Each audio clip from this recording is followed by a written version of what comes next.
Sir నమస్కారం sir అందరికీ. నా పేరు బలరామ్ అండి. ఈ సర్వే నెంబర్ 487/1 మండిగిరి గ్రామ పంచాయతీకి సంబంధించిన ల్యాండ్ ఇష్యూ అండి. సో ఇది పూర్వీకుల ఆస్తి, అనువంశికమని ఉంది. అంటే దాదాపు ఒక 4-5 తరాల నుంచి వస్తుందండి. 4-5 తరాల నుంచి వస్తుంది.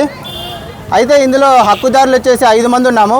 ఫ్యామిలీ సర్టిఫికేట్లో 4 అన్నదమ్ములు, ఒక చెల్లెలు. అంటే ఫస్ట్ మా నాన్న గొల్ల ఈరన్న, 2 ఆయన గొల్ల చిన్నన్న, 3 ఆయన ఉరుకుందు అని ఆయన కొడుకు వచ్చాడు, కుమారుడు. 4 ఆయన ఇప్పుడు రామాంజనేయులు అని, ఆ తర్వాత ఇంకొక ఆమె గొల్ల హనుమంతమ్మ అని. వీళ్ళు 5 మంది హక్కుదారులు అండి. 487/1లో ఉన్న సర్వే నెంబర్లో ఉన్న గ్రామ పంచాయతీ, మండిగిరి గ్రామ పంచాయతీకి సంబంధించిన ల్యాండ్కి. అయితే రీసెంట్గా ఇది చాలా సంవత్సరాల నుంచి మా అవ్వ పేరు మీదనే ఉంది. అంటే గొల్ల Shivamma, wife of Golla Seshayya.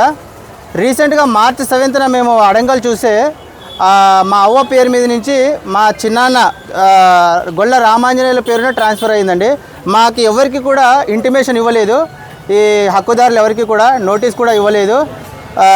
So ఆయనకి ఇలా ట్రాన్స్ఫర్ చేయడం జరిగింది. సో మా అందరికీ కూడా న్యాయం జరగాలని కోరుకుంటున్నామండి. సో మేమేం కోరుకుంటున్నామంటే, ఈ మండిగిరి గ్రామ పంచాయతీలో ఇలా 487/1లో ఉన్న ల్యాండ్కి సంబంధించి మా చిన్నాన్నకు ఒక్కడికే, మా హక్కుదారులందరికీ కాదని ఒక్కడికే ట్రాన్స్ఫర్ చేశారు కాబట్టి అది క్యాన్సిల్ చేయించాలని, తర్వాత మా హక్కుదారులందరూ వచ్చే విధంగా చర్యలు తీసుకోవాలని, ఇది మరి వేరే ట్రాన్సాక్షన్స్ జరగకుండా వేరే వాళ్ళకి అమ్మకుండా నిలుపుదల చేయాలని కలెక్టర్ గారికి ఒక లెటర్ అర్జీ ఇవ్వడం జరిగింది సార్. 3 ఎకరాల 44 సెంట్లు సార్. అంటే మా చిన్నాన్ననే ఉన్నాడండి, గొల్ల రామాంజనేయులు. అంటే అవ్వ తాత అంటే మా చిన్నాన్ననే చిన్నవాడు కాబట్టి ఇంకా వాళ్ళనే అనుభవిస్తూ ఉన్నారు సార్. ఇప్పటి వరకు కూడా ఆయనే కంటిన్యూగా ఉన్నాడు సార్. తాత పేరు మీద ఉంది. మొన్న రీసెంట్గా అవ్వ చనిపోయింది. అవ్వ చనిపోయిన తర్వాత 2 years అట్లే ఉంది. ఇది ఎందుకంటే ఇది ట్రాన్స్ఫర్ చేయించుకున్నాడు సార్. ఆయనకు కూడా ఇప్పుడు వారసత్వంగా వచ్చినట్టనే ట్రాన్స్ఫర్ చేయించుకున్నాడు. కానీ ఇక్కడ క్లియర్గా ఉంది సార్, ఫ్యామిలీ సర్టిఫికేట్లో 5 members ఉన్నాము. ఇక్కడ ఫ్యామిలీ సర్టిఫికేట్ కూడా చేయించుకున్నాం రీసెంట్గానే, 1 year బ్యాక్.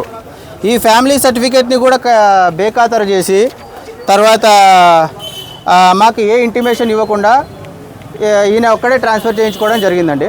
సంబంధిత అధికారి అంటే మండిగిరి గ్రామ పంచాయతీకి సంబంధించి బీటీ సురేష్ సార్. కలిసినాం సార్. ఇంకా మండిగిరి గ్రామ పంచాయతీ వీఆర్ఓ ఆయనే కదా సార్, ఆయనే చేసిండు సార్. సో మేము అడిగితే ఆయన మాట్లాడదామని ఇట్లే కాలయాపన చేస్తూ ఉన్నాడు సార్. మాకు ఏ పరిష్కారం దొరకలేదు ఇంతవరకు కూడా. కాబట్టి మీడియా మిత్రులందరూ కూడా మీరు కూడా వాళ్ళని ప్రశ్నించాలండి. ఇది ఏ విధంగా చేశారు, దీనికి హక్కుదారులు ఇంతమంది ఉన్నారు, ఒకరి పేరునే ఎలా ట్రాన్స్ఫర్ చేయించారని అడుగుతున్నాం సార్. సో దీన్ని వెంటనే రద్దు చేయాలి. వేరే ఎవరు కూడా దీన్ని కొనడానికి ముందుకు రాకూడదు, ఇలాంటి ఇష్యూలో తలదూర్చకూడదని కోరుకుంటున్నాం సార్. మేమంతా కూడా చాలామంది హక్కుదారులు ఉన్నాం సార్. మా నాన్న వాళ్ళు 4 అయితే మేము వాళ్ళకి కుమారులు కుమార్తెలు అంతా దాదాపు ఒక 30 members దాకా ఉన్నాం సార్. కాబట్టి ఇలాంటి ఇష్యూలో ఉన్న ల్యాండ్ని ఎవరు కూడా కొనకూడదని విజ్ఞప్తి చేస్తున్నాం సార్. నా పేరు జి బలరామ్ అండి. మా నాన్నగారు పెద్ద కొడుకు ఈరన్న, గొల్ల ఈరన్న. మేము మా నాన్నగారికి వారసులము. మా రెండో చిన్నాన్న. ఒకసారి వాళ్ళు ఎవరైనా చెప్తారా?